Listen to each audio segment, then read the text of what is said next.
히브리인들에게 보낸 서간.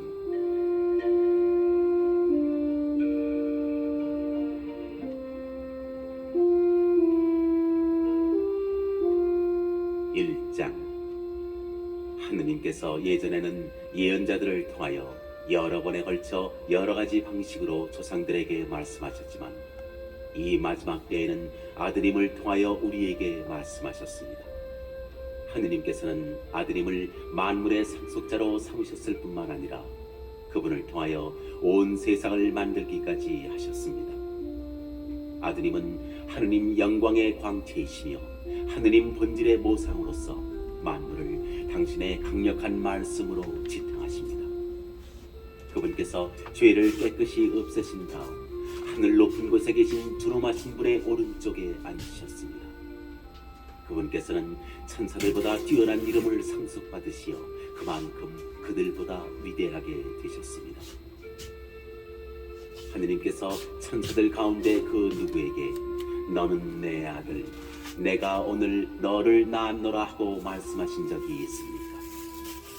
또 나는 그의 아버지가 되고 그는 나의 아들이 되리라 하고 말씀하신 적이 있습니까?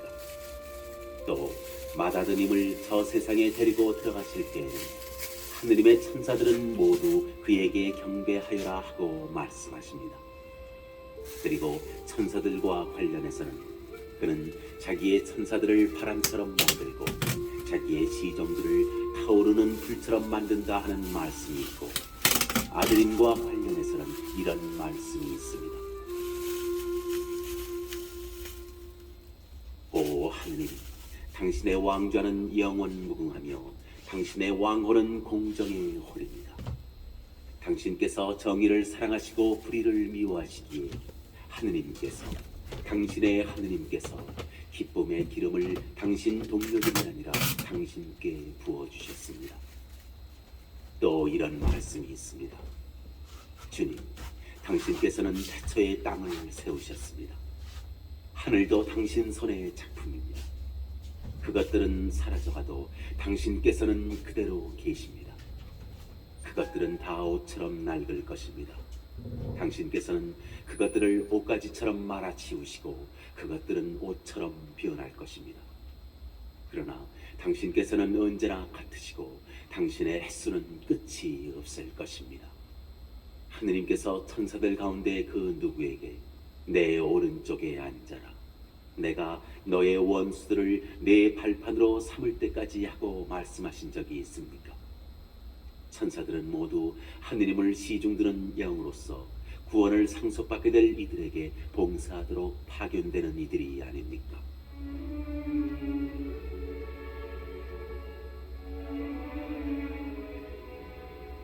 (2장) 그러므로 우리는 우리가 들은 것을 더욱더 명심하여 빗나가지 않도록 해야 하겠습니다. 천사들을 통하여 선포된 말씀이 유효하고 그것을 어기거나 따르지 않는 자들은 모두 정당한 벌을 받았는데 하물며 우리가 이렇듯 고귀한 구원을 소홀히 하면 어떻게 벌을 피할 수 있겠습니까? 이 구원은 처음에 주님께서 선포하신 것으로 그것을 들은 이들이 우리에게 확증해 주었습니다. 하느님께서도 당신의 뜻에 따라 표징과 이적과 갖가지 기적을 통하여 또 성령의 선물을 나누어 주시어 당신의 증언을 보태어 주셨습니다.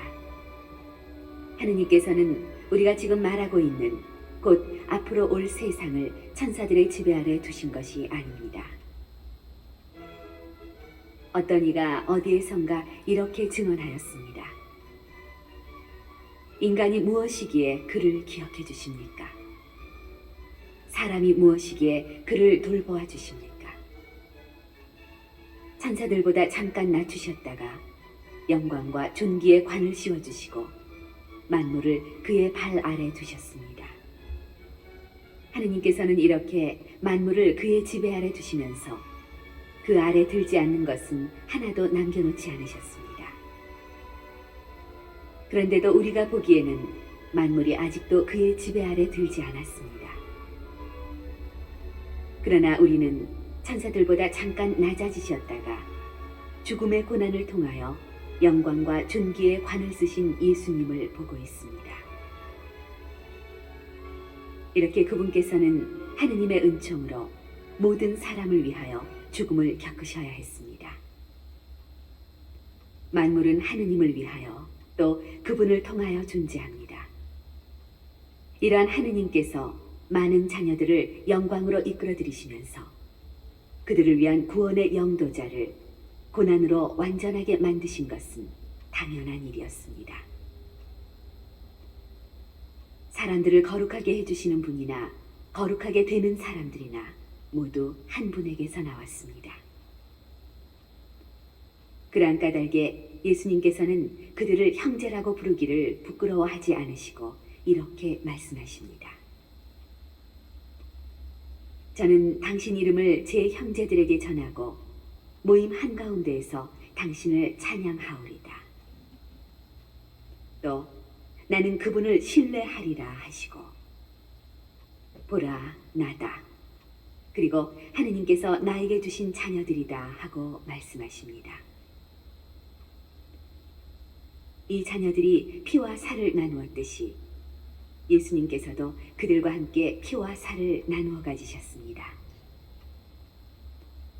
그것은 죽음의 권능을 쥐고 있는 자, 곧 악마를 당신의 죽음으로 파멸시키시고 죽음의 공포 때문에 한평생 종살이에 얽매여 있는 이들을 풀어주시려는 것이었습니다.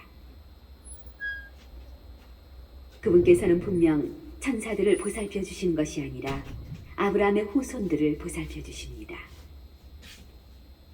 그렇기 때문에 그분께서는 모든 점에서 형제들과 같아지셔야 했습니다. 자비로울 뿐만 아니라 하느님을 섬기는 일에 충실한 대사제가 되시어 백성의 죄를 속죄하시려는 것이었습니다.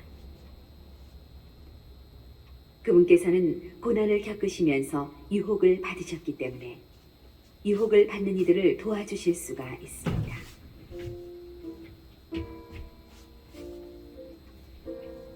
(3장) 그러므로 하늘의 부르심을 함께 받은 거룩한 형제 여러분, 우리 신앙 고백의 사도이며 대사제이신 예수님을 생각해 보십시오.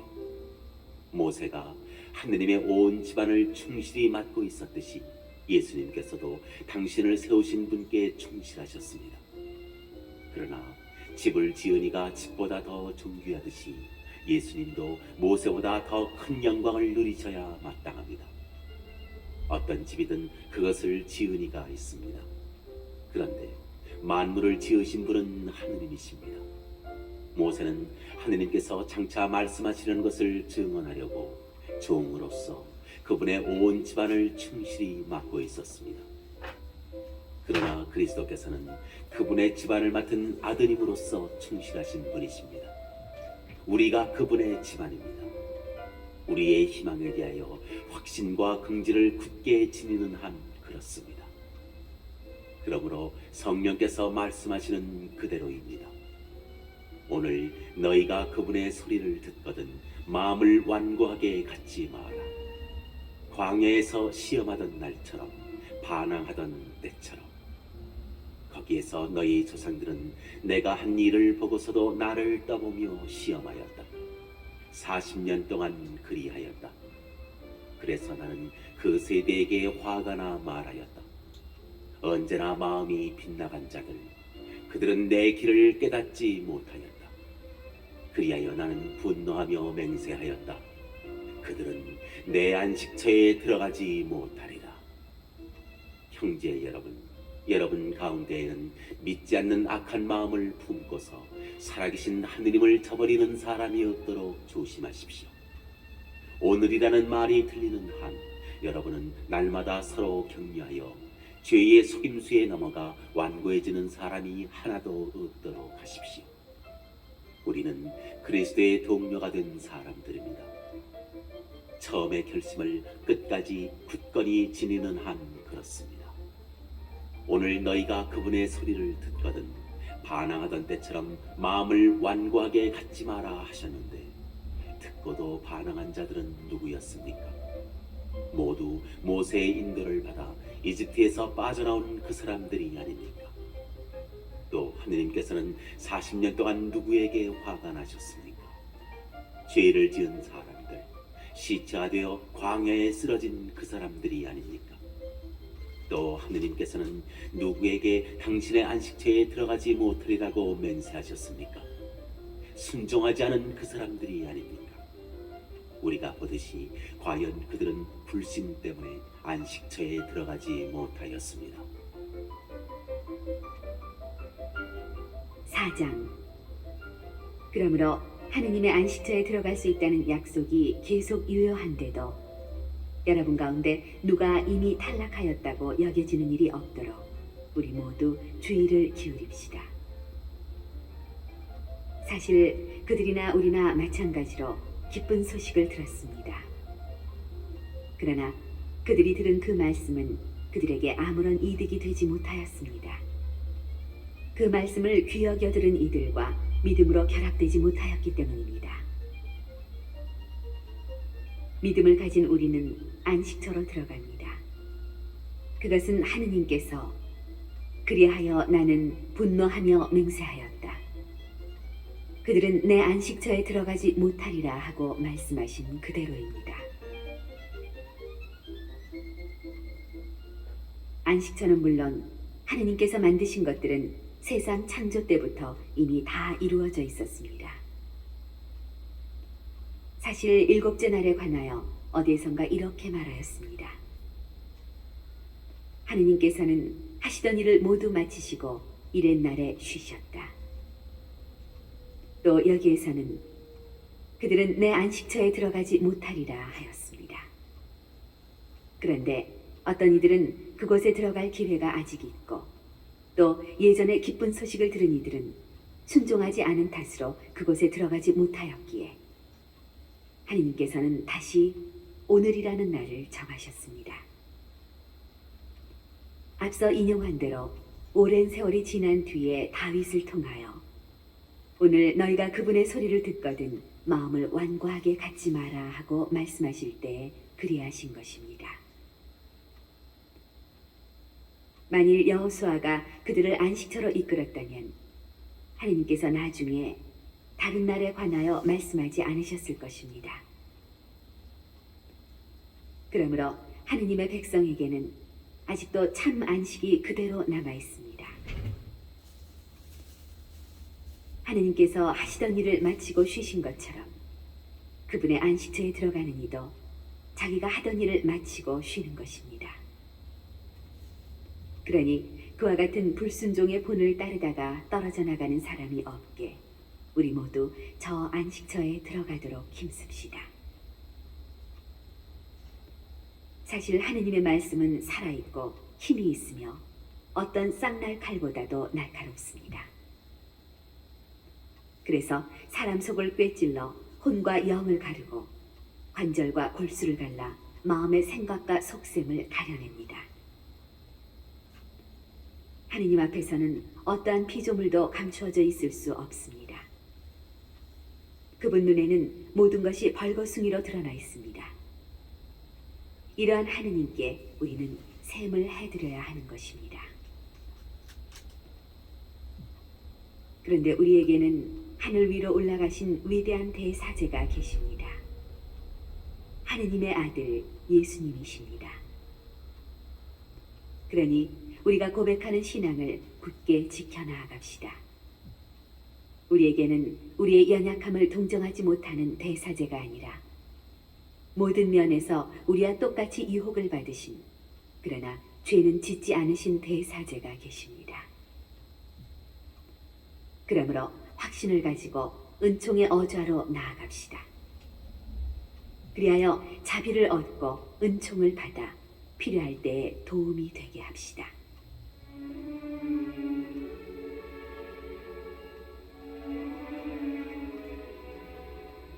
(5장) 모든 대사제는 사람들 가운데에서 뽑혀 사람들을 위하여 하느님을 섬기는 일을 하도록 지정된 사람입니다.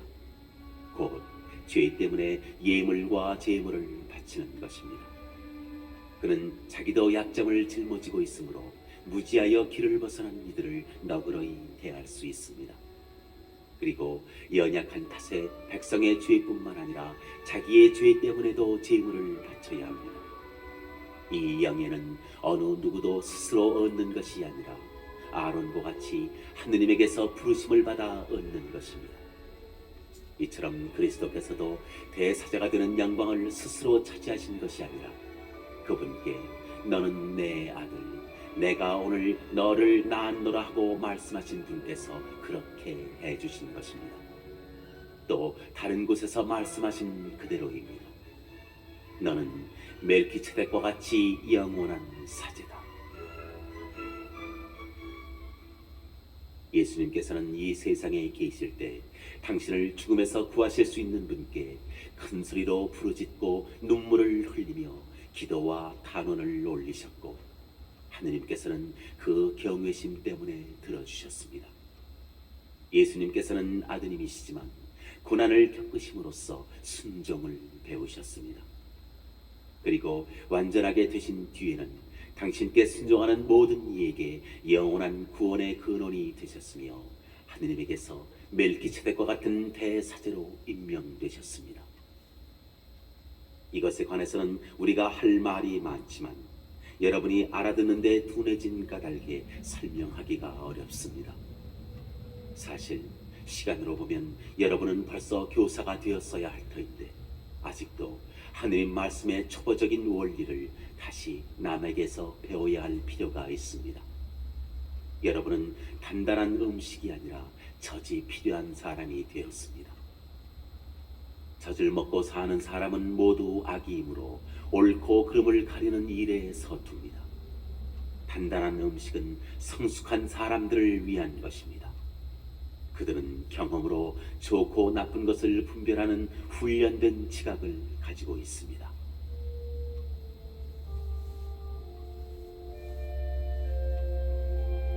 (6장) 그러므로 그리스도에 관한 초보적인 교리를 놓아두고 성숙한 경지로 나아갑시다. 다시 기초를 닦을 필요는 없습니다. 그 기초는 곧 죽음의 행실에서 돌아서는 회개와 하느님에 대한 믿음, 세례에 관한 가르침과 안수, 죽은 이들의 부활과 영원한 심판입니다. 하느님께서 허락하시면 우리는 성숙한 경지로 나아갈 수 있을 것입니다. 한 번 빛을 받아 하늘의 선물을 맛보고 성령을 나누어 받은 사람들이 또 하느님의 선한 말씀과 앞으로 올 세상의 힘을 맛본 사람들이 떨어져 나가면 그들을 다시 새롭게 회개하도록 만들 수가 없습니다. 그런 사람들은 스스로 하느님의 아드님을 다시 십자가에 못 박고 욕을 보이는 것입니다. 자주 내리는 비를 빨아들여 농사짓는 이들에게 유익한 농작물을 내주는 땅은 하느님에게서 복을 받습니다. 그러나 가시나무와 엉겅퀴를 내게 되면 쓸모가 없어서 오래지 않아 저주를 받고 마침내는 불에 타버리고 맙니다. 사랑하는 여러분, 우리가 이렇게 말하기는 하지만 여러분에게는 더 좋은 것, 바로 구원에 이르게 하는 것이 있음을 확신합니다. 하느님은 불의한 분이 아니시므로 여러분이 성도들에게 봉사하였고 지금도 봉사하면서 당신의 이름을 위하여 보여준 행위와 사랑을 잊지 않으십니다. 여러분 각자가 희망이 실현되도록 끝까지 같은 열성을 보여주기를 간절히 바랍니다. 그리하여 게으른 사람이 되지 말고 약속된 것을 믿음과 인내로 상속받는 이들을 본받는 사람이 되라는 것입니다. 하느님께서는 아브라함에게 약속하실 때 당신보다 높은 분이 없어 그러한 분을 두고 맹세하실 수 없었으므로 당신 자신을 두고 맹세하시면서 정령코 나는 너에게 한껏 복을 내리고 너를 한껏 번성하게 해주겠다 하고 말씀하셨습니다. 그리하여 아브라함은 끈기 있게 기다린 끝에 약속된 것을 받았습니다. 사람들은 자기보다 높은 이를 두고 맹세합니다. 그리고 그 맹세는 모든 논쟁을 그치게 하는 보증이 됩니다. 그래서 하느님께서는 약속하신 것을 상속받을 이들에게 당신의 뜻이 변하지 않음을 더 분명히 보여주시려고 맹세로 보장해 주셨습니다.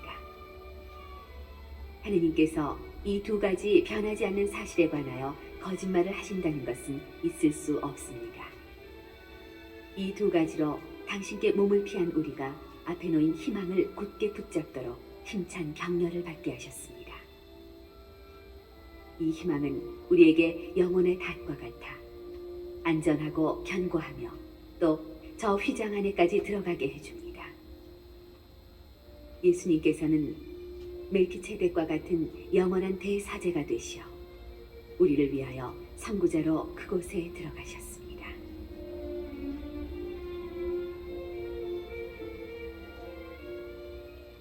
(7장) 이 멜키ጼ덱은 살렘 임금이며 지극히 높으신 하느님의 사제로서 여러 임금을 무찌르고 돌아오는 아브라함을 만나 그에게 축복하였습니다. 그리고 아브라함은 모든 것의 10분의 1을 그에게 나누어 주었습니다. 먼저 그의 이름은 정의의 임금이라는 뜻입니다. 그는 또한 살렘의 임금, 곧 평화의 임금이었습니다.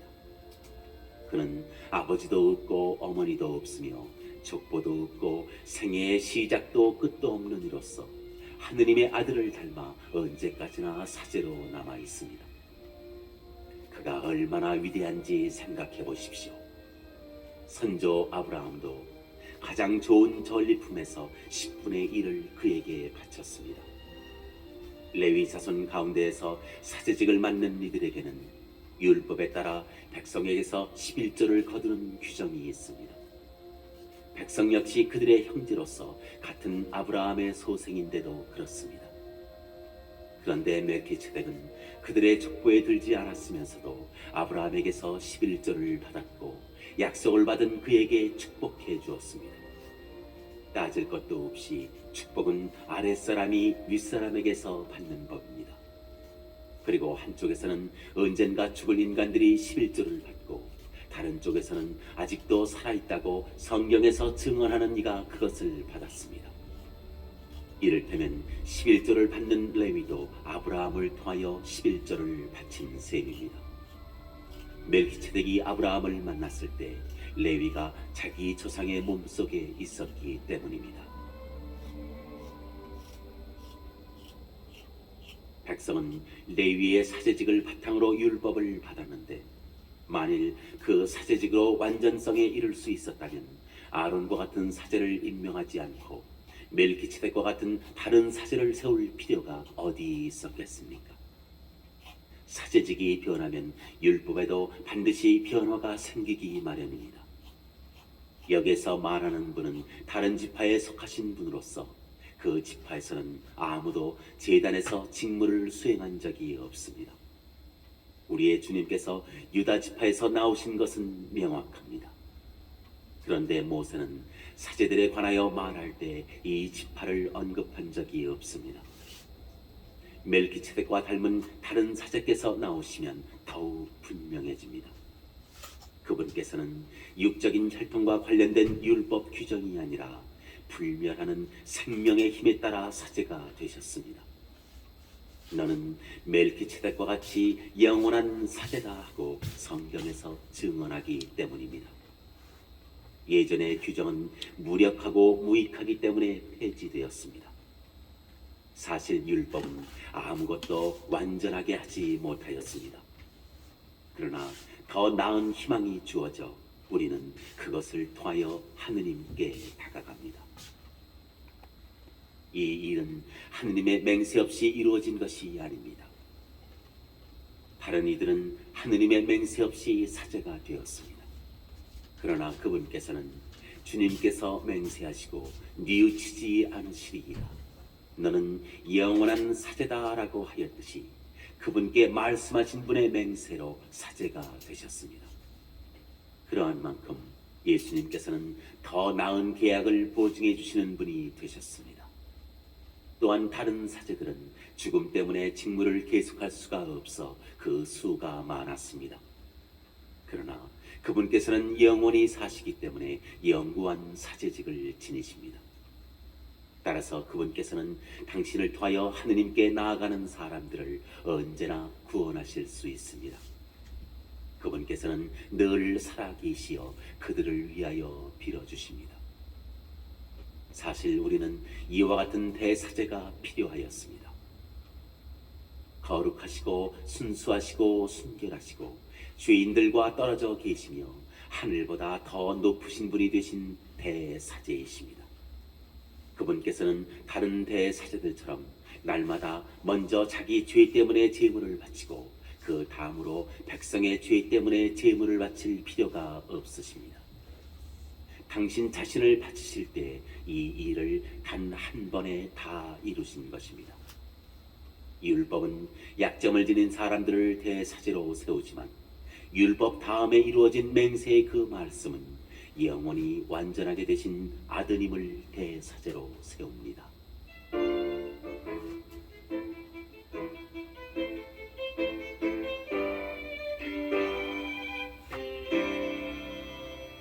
8장. 지금 하는 말의 요점은 우리에게 이와 같은 대사제가 계시다는 것입니다.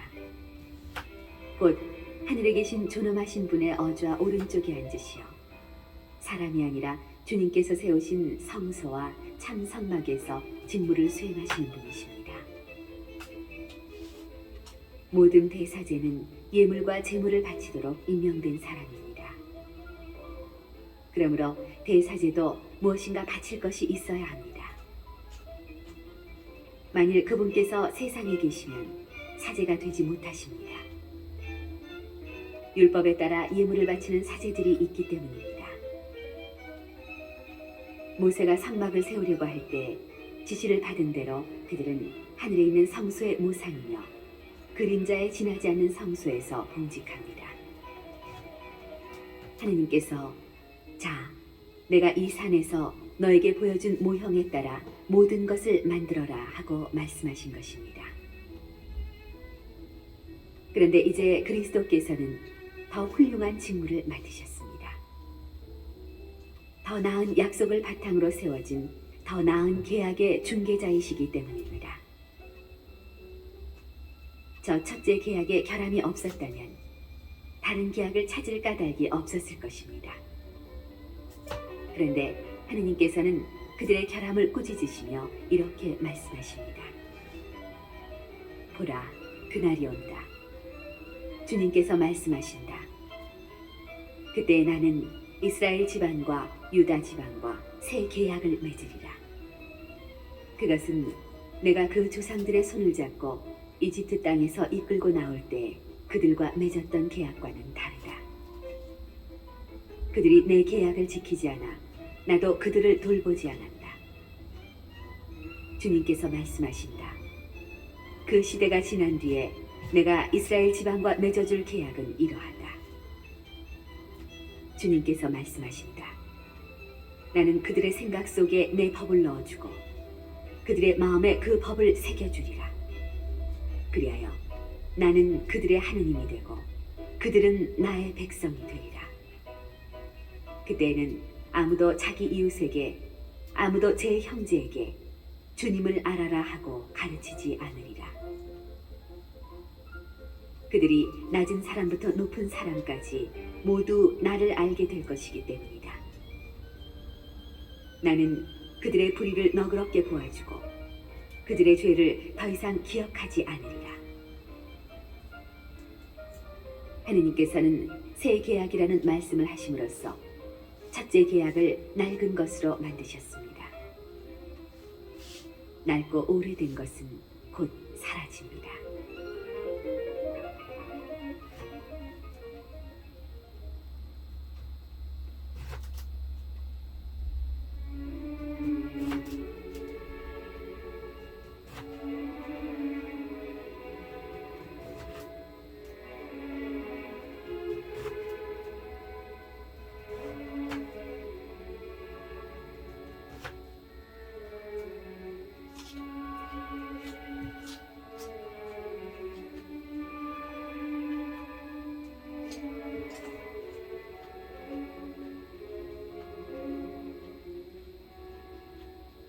(9장) 첫째 계약에도 예배 법규가 있었고 지상 성소가 있었습니다.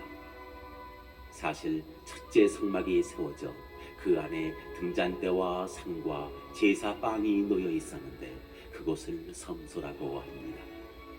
둘째 휘장 뒤에는 지성소라고 하는 성막이 있었습니다. 거기에는 금으로 된 분향 제단과 온통 금으로 입힌 계약궤가 있었고 그 속에는 만나가던 금 항아리와 싹이 돋은 아론의 지팡이와 계약의 판들이 들어 있었습니다. 그리고 궤 위에는 영광의 거룩들이 속죄판을 덮고 있었습니다. 지금은 이런 것들을 자세히 말할 때가 아닙니다. 이러한 것들을 갖춘 뒤 사제들은 언제나 첫째 성막으로 들어가 예배를 집전합니다. 둘째 성막에는 대사제만 1년에 단 한 번 들어가는데 그때에는 반드시 자기와 백성이 모르고 지은 죄 때문에 바치는 피를 가지고 들어갑니다. 이로써 첫째 성막이 서 있는 동안에는 아직 성수로 들어가는 길이 드러나지 않았음을 성령께서 보여주시는 것입니다. 이는 현 시대를 가리키는 상징입니다. 예물과 제물을 바치기는 하지만 그것들이 예배하는 이의 양심을 완전하게 해주지는 못합니다. 먹는 것과 마시는 것과 몸을 씻는 여러 가지 예식과 관련될 뿐입니다. 이 모든 것은 새 질서의 시대가 시작될 때까지만 부과된 외적인 법규일 따름입니다.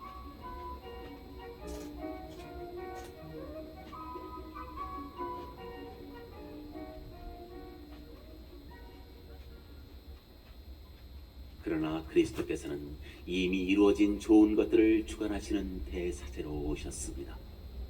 그분께서는 사람 손으로 만들지 않은 곧 이 피조물에 속하지 않는 더 훌륭하고 더 완전한 성막으로 들어가셨습니다. 염소와 송아지의 피가 아니라 당신의 피를 가지고 단 한 번 성소로 들어가시어 영원한 해방을 얻으셨습니다. 염소와 황소의 피 그리고 더러워진 사람들에게 뿌리는 암송아지의 죄가 그들을 거룩하게 하여 그 몸을 깨끗하게 한다면 하물며 영원한 영을 통하여 흠없는 당신 자신을 하느님께 바치신 그리스도의 피는 우리의 양심을 죽음의 행실에서 얼마나 더 깨끗하게 하여 살아계신 하느님을 섬기게 할 수 있겠습니까? 그러므로 그리스도께서는 새 계약의 중개자이십니다. 첫째 계약 아래에서 저지른 범죄로부터 사람들을 속량하시려고 그분께서 돌아가시어 부르심을 받은 이들이 약속된 영원한 상속 재산을 받게 해주셨기 때문입니다. 유언이 있는 곳에서는 유언자의 죽음이 확인되어야 합니다. 유언은 사람이 죽었을 때에야 유효한 것으로 유언자가 살아있을 때에는 효력이 없습니다. 사실은 첫째 계약도 피 없이 시작된 것이 아닙니다. 모세는 율법에 따라 온 백성에게 모든 계명을 선포하고 나서 물과 주홍 양털과 우슬초와 함께 송아지와 염소의 피를 가져다가 계약의 책과 온 백성에게 뿌리며 이는 하느님께서 너희에게 명령하신 계약의 피다 하고 말하였습니다. 그리고 성막과 의식에 쓰이는 모든 기물에도 같은 방식으로 피를 뿌렸습니다. 율법에 따르면 거의 모든 것이 피로 깨끗해지고 피를 쏟지 않고서는 죄의 용서가 이루어지지 않습니다. 그러므로 하늘에 있는 것들을 본뜬 모상들은 이러한 의식으로 깨끗하게 할 필요가 있었습니다. 그러나 하늘의 것들은 그보다 나은 제물이 필요하였습니다. 그리스도께서는 참 성소의 모조품에 지나지 않는 곳에 곧 사람 손으로 만든 성소에 들어가지 않으셨습니다. 이제 우리를 위하여 하느님 앞에 나타나시려고 바로 하늘에 들어가신 것입니다. 대사제가 해마다 다른 생물의 피를 가지고 성소에 들어가듯이 당신 자신을 여러 번 바치시려고 들어가신 것이 아닙니다. 만일 그렇다면 세상 창조 때부터 여러 번 고난을 받으셔야 했을 것입니다. 그러나 이제 그분께서는 마지막 시대에 당신 자신을 제물로 바쳐 죄를 없애시려고 단 한 번 나타나셨습니다. 사람은 단 한 번 죽게 마련이고 그 뒤에 심판이 이어지듯이 그리스도께서도 많은 사람의 죄를 짊어지시려고 단 한 번 당신 자신을 바치셨습니다. 그리고 당신을 고대하는 이들을 구원하시려고 죄와는 상관없이 두 번째로 나타나실 것입니다.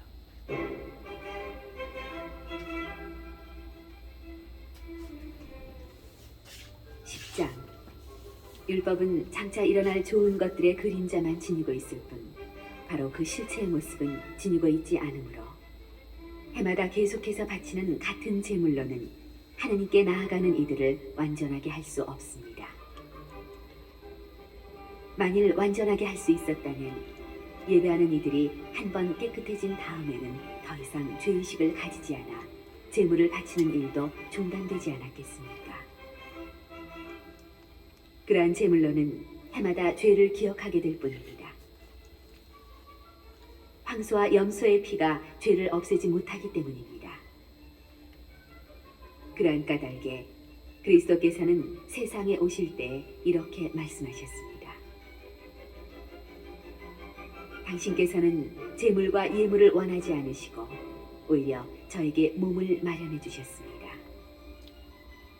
번제물과 속죄 제물을 당신께서는 기꺼워하지 않으셨습니다. 그리하여 제가 아뢰었습니다. 보십시오, 하느님.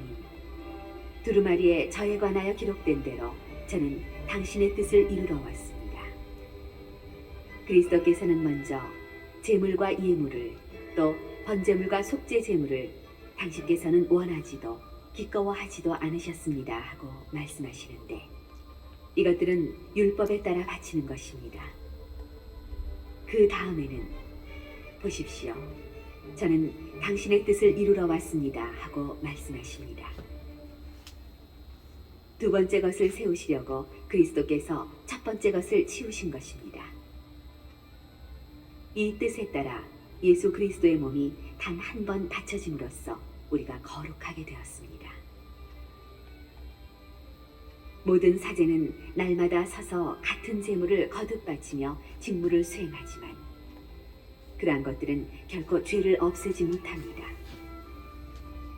그러나 그리스도께서는 죄를 없애시려고 한 번 제물을 바치시고 나서 영구히 하느님의 오른쪽에 앉으셨습니다. 이제 그분께서는 당신의 원수들이 당신의 발판이 될 때까지 기다리고 계십니다. 한 번의 예물로 거룩해지는 이들을 영구히 완전하게 해주신 것입니다. 성령께서도 우리에게 증언해 주시니 먼저 이렇게 말씀하셨습니다. 그 시대가 지난 뒤에 내가 그들과 맺어줄 계약은 이러하다. 주님께서 말씀하신다. 나는 그들의 마음에 내 법을 넣어주고 그들의 생각에 그 법을 새겨주리라. 그리고 이렇게 덧붙이셨습니다. 나는 그들의 죄와 그들의 불의를 더 이상 기억하지 않으리라.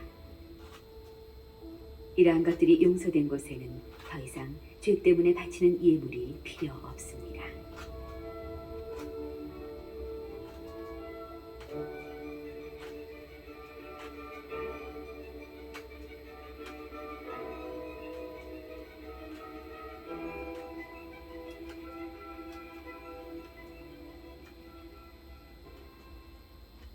그러므로 형제 여러분, 우리는 예수님의 피 덕분에 성소에 들어간다는 확신을 가지고 있습니다. 그분께서는 그 휘장을 관통하는 새롭고도 살아있는 길을 우리에게 열어주셨습니다. 곧 당신의 몸을 통하여 그리해 주셨습니다. 우리에게는 하느님의 집을 다스리시는 위대한 사제가 계십니다. 그러니 진실한 마음과 확고한 믿음을 가지고 하느님께 나아갑시다. 우리의 마음은 그리스도의 피가 뿌려져 악에 물든 양심을 벗고 깨끗해졌으며 우리의 몸은 맑은 물로 말끔히 씻겨졌습니다. 우리가 고백하는 희망을 굳게 간직합시다. 약속해 주신 분은 성실하신 분이십니다. 서로 자극을 주어 사랑과 선행을 하도록 주의를 기울입시다. 어떤 이들이 습관적으로 그러듯이 우리의 모임을 소홀히 하지 말고 서로 격려합시다. 여러분도 보다시피 그날이 가까이 오고 있으니 더욱더 그렇게 합시다. 우리가 진리를 깨닫고서도 일부러 죄를 짓는다면 죄를 용서받기 위하여 바칠 수 있는 제물이란 남아있지 않습니다. 심판, 그리고 적대자들을 삼켜버릴 맹렬한 불에 대한 무서운 예상만이 남아있을 뿐입니다. 모세의 율법을 무시한 자는 둘이나 세 증인의 말에 따라 가차없이 처형됩니다. 그렇다면 하느님의 아드님을 짓밟고 자기를 거룩하게 해준 계약의 피를 더러운 것으로 여기고 은총의 성령을 모독한 자는 얼마나 더 나쁜 벌을 받아야 마땅하겠습니까? 복수는 내가 할 일, 내가 보복하리라. 또 주님께서 당신 백성을 심판하시리라 하고 말씀하신 분을 우리는 알고 있습니다. 살아계신 하느님의 손에 떨어지는 것은 무서운 일입니다. 예전에 여러분이 빛을 받은 뒤에 많은 고난의 싸움을 견뎌낸 때를 기억해 보십시오. 어떤 때에는 공공연히 모욕과 환난을 당하기도 하고 어떤 때에는 그러한 처지에 빠진 이들에게 동무가 되어주기도 하였습니다. 여러분은 또한 감옥에 갇힌 이들과 고통을 함께 나누었고 재산을 빼앗기는 일도 기쁘게 받아들였습니다. 그보다 더 좋고 또 길이 남는 재산을 가지고 있다는 것을 알고 있었기 때문입니다. 그러니 여러분의 그 확신을 버리지 마십시오. 그것은 큰 상을 가져다 줍니다. 여러분이 하느님의 뜻을 이루어 약속된 것을 얻으려면 인내가 필요합니다. 조금만 더 있으면 올리가 오리라. 지체하지 않으리라. 나의 의인은 믿음으로 살리라. 그러나 뒤로 물러서는 자는 내 마음이 기꺼워하지 않는다. 우리는 뒤로 물러나 멸망할 사람이 아니라 믿어서 생명을 얻을 사람입니다.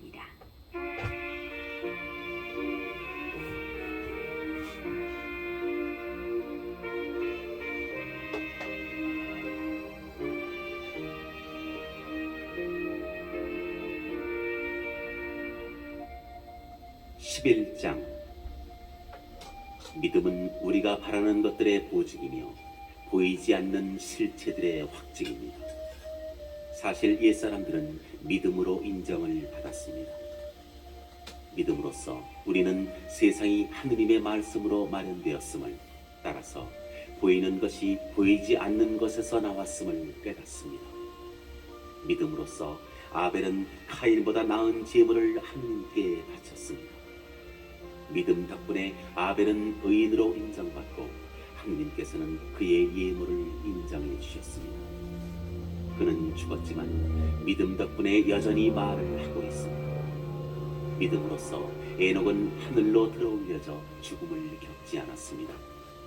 하느님께서 그를 하늘로 들어올리셨기 때문에 아무도 그를 더 이상 볼 수가 없었습니다. 그는 하늘로 들어올려지기 전에 하느님의 마음에 들었다고 인정을 받았습니다. 믿음이 없이는 하느님 마음에 들 수 없습니다. 하느님께 나아가는 사람은 그분께서 계시다는 것과 그분께서 당신을 찾는 이들에게 상을 주신다는 것을 믿어야 합니다. 믿음으로써 노아는 아직 보이지 않는 일에 관하여 지시를 받고 경건한 마음으로 방주를 마련하여 자기 집안을 구하였습니다. 그는 믿음으로 세상을 단죄하고 믿음에 따라받는 의로움을 상속받게 되었습니다. 믿음으로써 아브라함은 장차 상속 재산으로 받을 곳을 향하여 떠나라는 부르심을 받고 그대로 순종하였습니다. 그는 어디로 가는지도 모르고 떠난 것입니다. 믿음으로써 그는 같은 약속의 공동 상속자인 이삭과 야곱과 함께 천막을 치고 머무르면서 약속받은 땅인데도 남의 땅인 것처럼 이방인으로 살았습니다. 하느님께서 설계자이시며 건축가로서 튼튼한 기초를 갖춰주신 도성을 기다리고 있었기 때문입니다. 믿음으로써 사라는 아이를 가지지 못하는 여인인데다 나이까지 지났는데도 임신할 능력을 얻었습니다. 약속해 주신 분을 성실하신 분으로 여겼기 때문입니다. 그리하여 한 사람에게서, 그것도 죽은 것이나 다름없는 사람에게서 하늘의 별처럼 수가 많고 바닷가의 모래처럼 셀 수 없는 후손이 태어났습니다.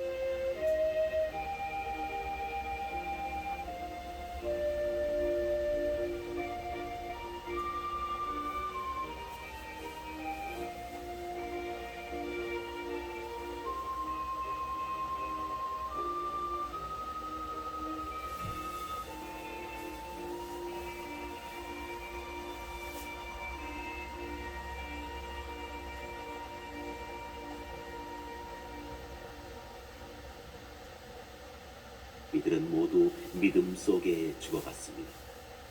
약속된 것을 받지는 못하였지만 멀리서 그것을 보고 반겼습니다. 그리고 자기들은 이 세상에서 이방인이며 나그네일 따름이라고 고백하였습니다. 그들은 이렇게 말함으로써 자기들이 본향을 찾고 있음을 분명히 드러냈습니다. 만일 그들이 떠나온 것을 생각하고 있었다면 돌아갈 기회가 있었을 것입니다. 그러나 실상 그들은 더 나은 것, 바로 하늘 본향을 갈망하고 있었습니다. 그래서 하느님께서는 그들의 하느님이라고 불리시는 것을 부끄러워하지 않으시고 그들에게 보상을 마련해 주셨습니다. 믿음으로써 아브라함은 시험을 받을 때에 이삭을 바쳤습니다. 약속을 받은 아브라함이 외아들을 바치려고 하였습니다. 그 외아들을 두고 하느님께서는 일찍이 이삭을 통하여 후손들이 너의 이름을 물려받을 것이다 하고 말씀하셨습니다. 아브라함은 하느님께서 죽은 사람까지 일으키실 수 있다고 생각하였습니다. 그리하여 이삭을 하나의 상징으로 돌려받은 것입니다. 믿음으로써 이삭은 장래의 일을 두고 야곱과 에사우에게 축복해 주었습니다. 믿음으로써 야곱은 죽을 때에 요셉의 아들들에게 하나하나 축복해주고 지팡이 끝에 의지하여 하느님께 경배하였습니다. 믿음으로써 요셉은 죽으면서 이스라엘 자손들의 탈출을 언급하며 자기의 유고를 어떻게 할 것인지 지시하였습니다. 믿음으로써 모세가 태어났을 때 그의 부모는 그를 3달 동안 숨겼습니다. 그들이 보기에 아기가 잘생겼기 때문입니다. 그들은 임금의 명령도 두려워하지 않았습니다. 믿음으로써 모세는 어른이 되었을 때 파라오 딸의 아들이라고 불리기를 거부하였습니다. 죄의 일시적인 향락을 누리기보다 하느님의 백성과 함께 학대받는 길을 선택하였습니다. 그는 그리스도를 위하여 받는 모욕을 이집트의 보물보다 더 큰 재산으로 여겼습니다. 앞으로 받을 상을 내다보고 있었던 것입니다. 믿음으로써 그는 임금의 분노도 두려워하지 않고 이집트를 떠났습니다. 보이지 않으시는 분을 보고 있는 사람처럼 굳건히 견디어냈습니다. 믿음으로써 모세는 파스카 축제를 지내고 피를 뿌려 마다들과 맞대의 파괴자가 그들을 건드리지 못하게 하였습니다. 믿음으로써 그들은 홍해를 마른 땅처럼 건넜습니다. 이집트인들은 그렇게 하려다가 물에 빠져 죽었습니다. 믿음으로써 사람들이 이래 동안 예리코 성벽을 돌자 그것이 무너져 내렸습니다. 믿음으로써 장녀 라합은 정탐꾼들을 평화로이 맞아들였기에 순종하지 않은 자들과 함께 망하지 않았습니다. 내가 무슨 말을 더 해야 하겠습니까? 기드온, 바락, 삼손, 입타, 다윗과 사무엘, 그리고 예언자에 대하여 말하려면 시간이 모자랄 것입니다. 그들은 믿음으로 여러 나라를 정복하였고 정의를 실천하였으며 약속된 것을 얻었고 사자들의 입을 막았으며 맹렬한 불을 껐고 칼날을 벗어났으며 약하였지만 강해졌고 전쟁 때에 용맹한 전사가 되었으며 외국 군대를 물리쳤습니다. 어떤 여인들은 죽었다가 부활한 식구들을 다시 맞아들이기도 하였습니다. 어떤 이들은 더 나은 부활을 누리려고 석방도 받아들이지 않은 채 고문을 받았습니다. 또 어떤 이들은 조롱과 채찍질을 당하고 결박과 투옥을 당하기까지 하였습니다. 또 돌에 맞아 죽기도 하고 톱으로 잘리기도 하고 칼에 맞아 죽기도 하였습니다. 그들은 궁핍과 고난과 학대를 겪으며 양가죽이나 염소 가죽만 두른 채 돌아다녔습니다. 그들에게는 세상이 가치 없는 곳이었습니다. 그래서 광야와 산과 동굴과 땅굴을 헤매고 다녔습니다. 이들은 모두 믿음으로 인정을 받기는 하였지만 약속된 것을 얻지는 못하였습니다. 하느님께서 우리를 위하여 더 좋은 것을 내다보셨기 때문에 우리 없이 그들만 완전하게 될 수가 없었던 것입니다.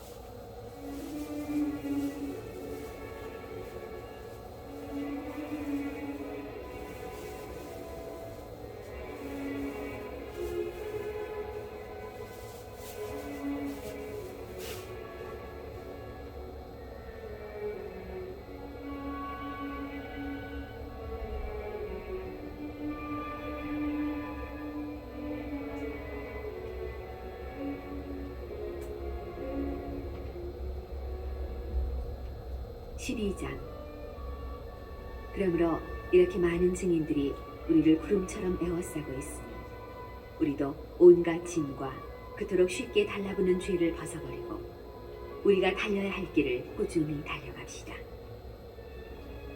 그러면서 우리 믿음의 영도자이시며 완성자이신 예수님을 바라봅시다. 그분께서는 당신 앞에 놓인 기쁨을 내다보시면서 부끄러움도 아랑곳하지 않으시고 십자가를 견디어내시어 하느님의 어좌 오른쪽에 앉으셨습니다. 죄인들의 그러한 적대 행위를 견뎌내신 분을 생각해 보십시오.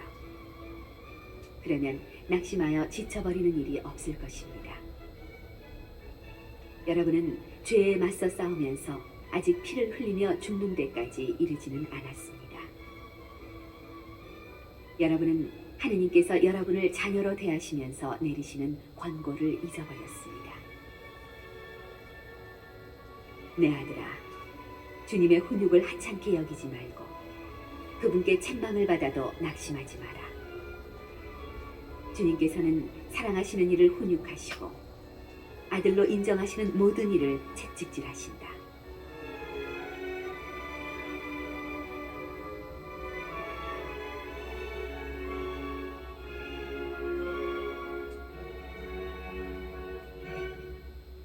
여러분의 시련을 훈육으로 여겨 견뎌내십시오.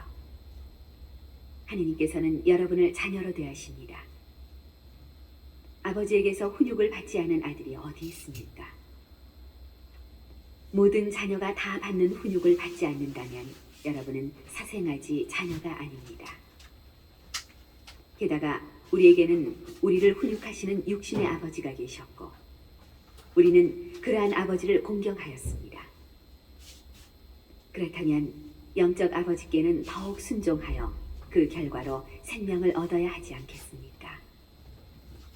육신의 아버지들은 자기들의 생각대로 우리를 잠깐 훈육하였지만 그분께서는 우리에게 유익하도록 훈육하시어 우리가 당신의 거룩함에 동참할 수 있게 해주십니다. 모든 훈육이 당장은 기쁨이 아니라 슬픔으로 여겨집니다. 그러나 나중에는 그것으로 훈련된 이들에게 평화와 의로움의 열매를 가져다 줍니다. 그러므로 맥풀린 손과 힘 빠진 무릎을 바로 세워 바른 길을 달려가십시오. 그리하여 절름거리는 다리가 접질리지 않고 오히려 낫게 하십시오.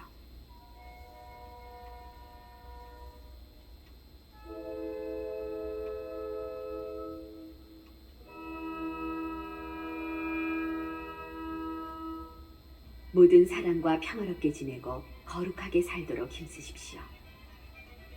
거룩해지지 않고는 아무도 주님을 뵙지 못할 것입니다. 여러분은 아무도 하느님의 은총을 놓쳐버리는 일이 없도록 조심하십시오. 또 쓴 열매를 맺는 뿌리가 하나라도 솟아나 혼란을 일으켜 그것 때문에 많은 사람이 더럽혀지는 일이 없도록 조심하십시오. 그리고 아무도 음식 한 그릇에 맏아들의 권리를 팔아넘긴 에사우와 같이 불륜을 저지르거나 속된 자가 되지 않도록 하십시오. 여러분도 알다시피 에사우는 나중에 아버지의 축복을 상속받기를 원하였지만 거절당하였습니다. 눈물을 흘리며 축복을 받으려고 애썼지만 회개할 기회를 찾지 못하였기 때문입니다. 여러분이 나아간 곳은 만져볼 수 있고 불이 타오르고 짙은 어둠과 폭풍이으며 또 나팔이 울리고 말소리가 들리는 곳이 아닙니다. 그 말소리를 들은 이들은 더 이상 자기들에게 말씀이 내리지 않게 해달라고 빌었습니다. 짐승이라도 산을 건드리면 돌에 맞아 죽을 것이다 하는 경고를 견뎌낼 수가 없었던 것입니다. 그 광경이 얼마나 무서웠던지 모세는 나는 두렵다 하며 몸을 떨었습니다. 그러나 여러분이 나아간 곳은 시온산이고 살아계신 하느님의 도성이며 천상 예루살렘으로 무수한 천사들의 축제 집회와 하늘에 등록된 맏아들들의 모임이 이루어지는 곳입니다. 또 모든 사람의 심판자 하느님께서 계시고 완전하게 된 의인들의 영이 있고 새 계약의 중개자 예수님께서 계시며 그분께서 뿌리신 피, 곧 아벨의 피보다 더 훌륭한 것을 말하는 그분의 피가 있는 곳입니다. 말씀하시는 분을 거부하지 않도록 조심하십시오. 땅에서 지시하는 분을 거부할 때 저들이 벌을 피할 수 없었는데 하물며 하늘에서 지시하시는 분께 등을 돌릴 때에야 우리는 더더욱 그 벌을 피할 수 없지 않겠습니까? 그때에는 그분의 소리가 땅을 흔들었지만 이제는 내가 한 번 더 땅만이 아니라 하늘까지 뒤흔들리라 하고 약속하셨습니다. 한 번 더라는 말은 흔들리는 것들 곧 피조물들이 치워져 흔들리지 않는 것들만 남는다는 사실을 가리킵니다. 우리는 흔들리지 않는 나라를 받으려 하고 있으니 감사를 드립시다. 감사와 함께 존경과 경외로 하느님 마음에 드는 예배를 드립시다. 우리의 하느님은 다 태워버리는 불이십니다.